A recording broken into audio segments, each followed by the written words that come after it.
प्यारे भाई बहनों, आशा करते हैं आप सब अच्छे होंगे और मन लगा के पढ़ाई कर रहे होंगे। तो इसके पहले हमने आपको 12th तक के क्वेश्चन आपको करा दिए हैं, तो आज हम 13 से कराएंगे।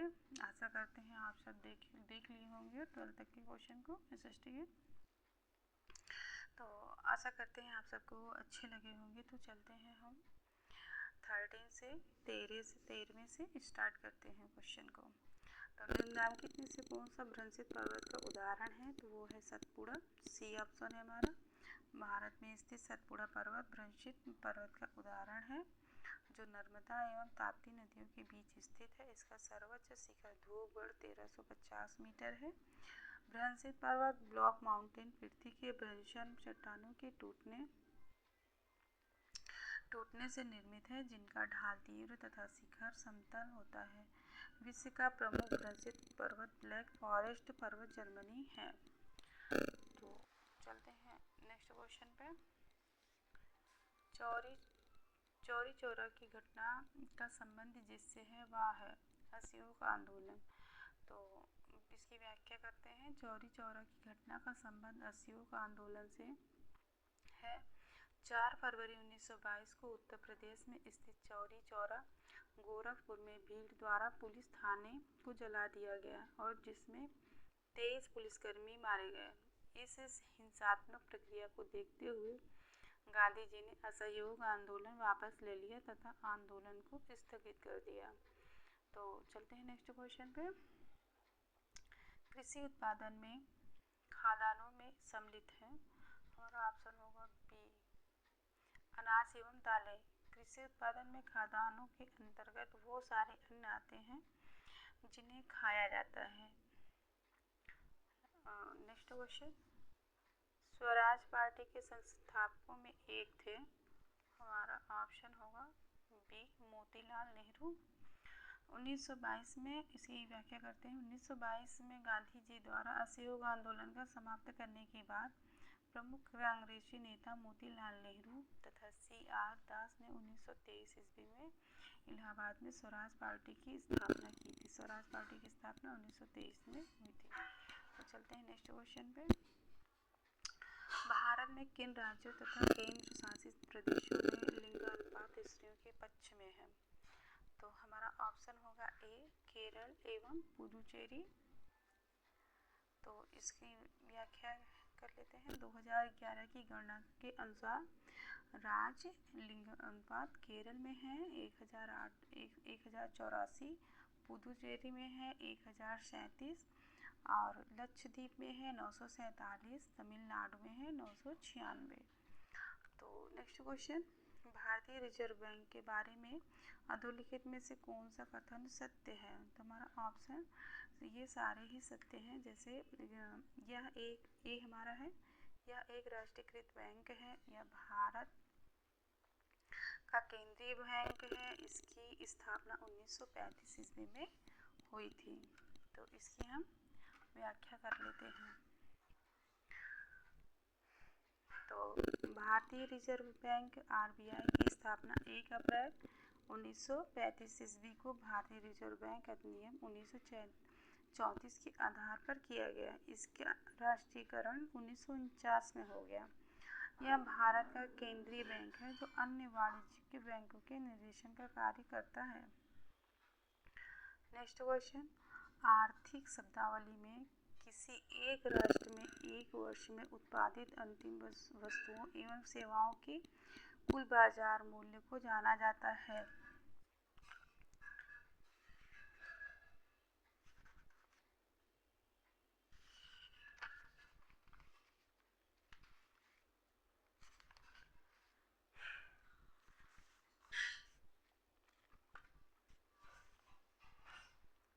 तो हमारा ऑप्शन था ए, किसी देश की घरेलू सीमा के भीतर किसी एक वर्ष उत्पादित की गई सभी अंतिम वस्तुएं और सेवाओं के बाजार मूल्य के समग्र योग का सकल घरेलू उत्पाद GDP कहते हैं। GDP कहते हैं। ठीक है, तो चलते हैं नेक्स्ट क्वेश्चन पे।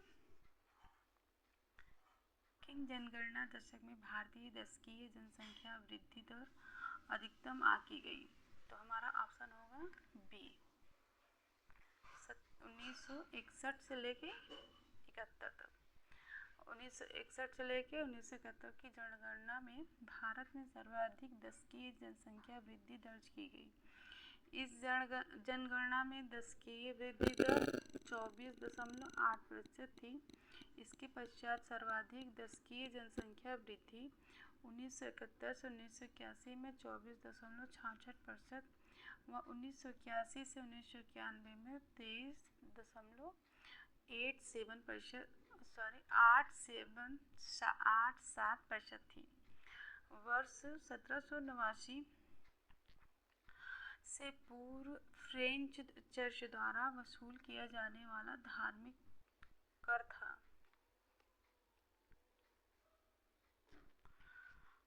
1789 से सी हमारा टाइथ। तो इसी व्याख्या करते हैं। वर्ष 1789 से पूर्व फ्रेंच चर्च द्वारा वसूल किया जाने वाला धार्मिक कर टाइथ था, जो वार्षिक आय का 10वां हिस्सा होता था। प्रत्यक्ष कर को टाइल कहा जाता था। तो चलते हैं नेक्स्ट क्वेश्चन पे। भारत में कृषि क्षेत्र में पाई जाने वाली बेरोजगारी है हमारा मौसमी। तो इसकी व्याख्या करते हैं। मौसम के परिवर्तन के अनुसार रोजगार मिलना तथा बेरोजगारी की स्थिति उत्पन्न होना मुख्यतः कृषि क्षेत्र में पाई जाती है। इस क्षेत्र में उत्पन्न बेरोजगारी मौसमी बेरोजगारी कही जाती है। कृषि की बुआई तथा कटाई के समय मजदूर वर्ग को रोजगार तो मिलता है, परंतु अन्य समय वे बेरोजगारी की स्थिति में रहते हैं। Next question. एक व्यक्ति खाता नहीं खोला जा सकता है। ऑप्शन होगा हमारा सी, रिजर्व बैंक ऑफ इंडिया। 1 अप्रैल 1935 ईस्वी को रिजर्व बैंक ऑफ इंडिया की स्थापना की गई। इसका मुख्यालय मुंबई में है। सन 1949 में ईस्वी में इस बैंक का राष्ट्रीयकरण किया गया और उल्लेखनीय है कि आरबीआई देश का केंद्रीय बैंक है। देश में करेंसी नोटों के निर्गमन का अधिकार आरबीआई को प्राप्त है। तो चलते हैं नेक्स्ट क्वेश्चन पे। भारतीय रिजर्व बैंक के गवर्नर हमारा ऑप्शन होगा सही, रघुराम राजन। तो भारतीय रिजर्व बैंक भारत का राष्ट्रीयकृत केंद्रीय बैंक है। इसके प्रश्नकाल में गवर्नर श्री रघुराम राजन थे। वर्तमान में रिजर्व बैंक के गवर्नर शक्तिकांत दास हैं। तो चलते हैं नेक्स्ट क्वेश्चन पे। सूची फर्स्ट व सूची सेकंड से सम्मिलित किया जाता है। यहाँ फर्स्ट है, यहाँ लेकिन सेकंड होगा। तो यहाँ हमारी फर्स्ट सूची है सुरेंद्रनाथ बनर्जी, दादा भाई नौरोजी, सुभाष चंद्र बोस, महात्मा गांधी। तो हमारी सेकंड में है Hind Swaraj, the Indian struggle, poverty and unBritish rule in India, a nation in making. तो इसकी हम डायरेक्ट आंसर आपको देते हैं। तो Surendranath Banerjee, a nation in making, Dadabhai Naoroji, poverty and unBritish rule in India, Subhash Chandra Bose, the Indian struggle, Mahatma Gandhi, Hind Swaraj. एक बार दोबारा से रिपीट कर देते हैं। Surendranath Banerjee, a nation in making, Dadabhai Naoroji, poverty and unBritish rule in India, Subhash Chandra Bose, the Indian struggle, Mahatma Gandhi, Hind Swaraj. तो चलते हैं नेक्स्ट क्वेश्चन पे। भारत में कृषि आधारित उद्योगों में सूती वस्त्र उद्योग के बाद दूसरा सबसे बड़ा उद्योग है हमारा ऑप्शन होगा सही, डी, चीनी उद्योग। भारत में कृषि आधारित उद्योगों में सूती वस्त्र के बाद सबसे बड़ा उद्योग चीनी उद्योग है। सूती वस्त्र उद्योग, चीनी उद्योग, जूट उद्योग, यानी कि 3 उद्योग हैं। पहला हमारा आता है सूती वस्त्र उद्योग, फिर आता है सेकंड में चीनी उद्योग, फिर तीसरे पे आता है जूट उद्योग। तो चलते हैं नेक्स्ट क्वेश्चन पे। भारत में कृषि ऋणों का शीर्ष निकाय है हमारा ऑप्शन होगा डी, राष्ट्रीय कृषि एवं ग्रामीण विकास बैंक। भारत में कृषि ऋणों का शीर्ष निकाय राष्ट्रीय कृषि एवं ग्रामीण विकास बैंक नाबार्ड है। इसकी स्थापना 12 जुलाई 1982 को हुई।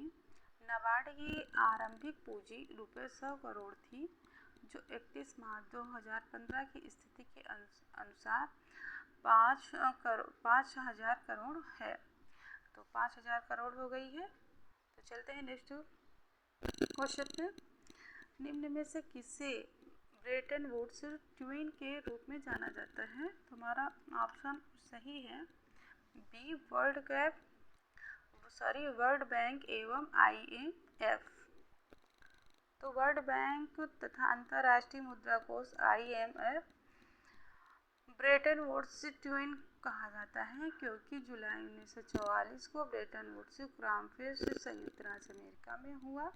इस कॉन्फ्रेंस के आधार पर विश्व बैंक तथा अंतर्राष्ट्रीय मुद्रा कोष IMF का गठन किया गया। तो चलते हैं नेक्स्ट क्वेश्चन पे।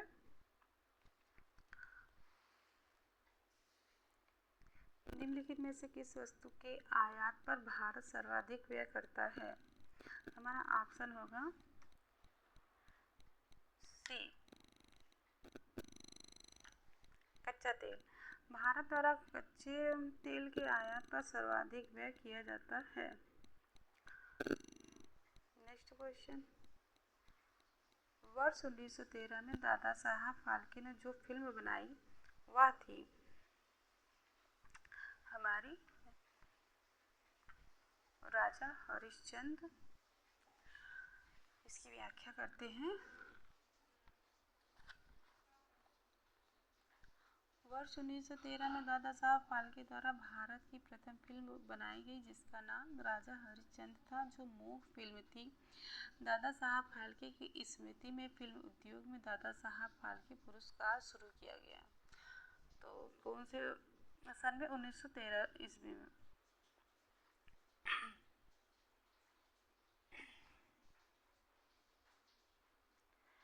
Next question. निम्नलिखित राज्यों में से कौन सा राज्य लोकसभा में सर्वाधिक सांसद भेजता है? तो हमारा ऑप्शन सही होगा ए, महाराष्ट्र। इसकी व्याख्या करते हैं। प्रश्नानुसार दिए गए विकल्पों में महाराष्ट्र राज्य लोकसभा में सर्वाधिक 48 सांसद भेजता है, जबकि लोकसभा में सर्वाधिक 80 सांसद उत्तर प्रदेश भेजता है। सर्वाधिक सांसदों का राज्य में प्रतिनिधित्व क्रमशः निम्न है। यहाँ पर राज्य है, यहाँ पर लोकसभा सीटें हैं। तो उत्तर प्रदेश से 80, महाराष्ट्र से 48, पश्चिम बंगाल से 42, बिहार से 40, तमिलनाडु से 39, मध्य प्रदेश से 29, कर्नाटक से 28, गुजरात से 26, राजस्थान से 25, आंध्र प्रदेश से 25। तो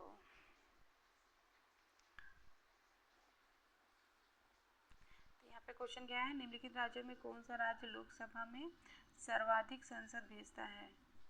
तो सर्वाधिक सांसद, ये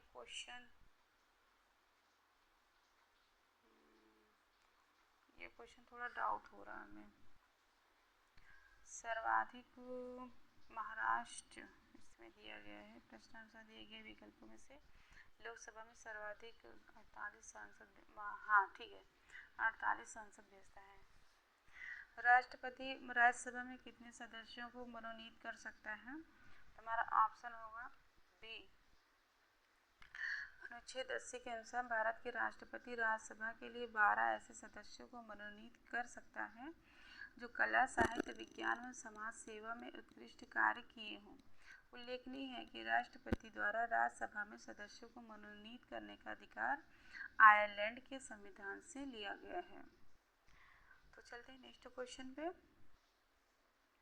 सामाजिक सुरक्षा की व्यवस्था जिस विचारधारा का मूल सिद्धांत है वह है हमारा बी, कल्याणकारी सिद्धांत। तो सामाजिक सुरक्षा की व्यवस्था कल्याणकारी राज्य के सिद्धांत का मूल लक्ष्य है। तो नेक्स्ट क्वेश्चन।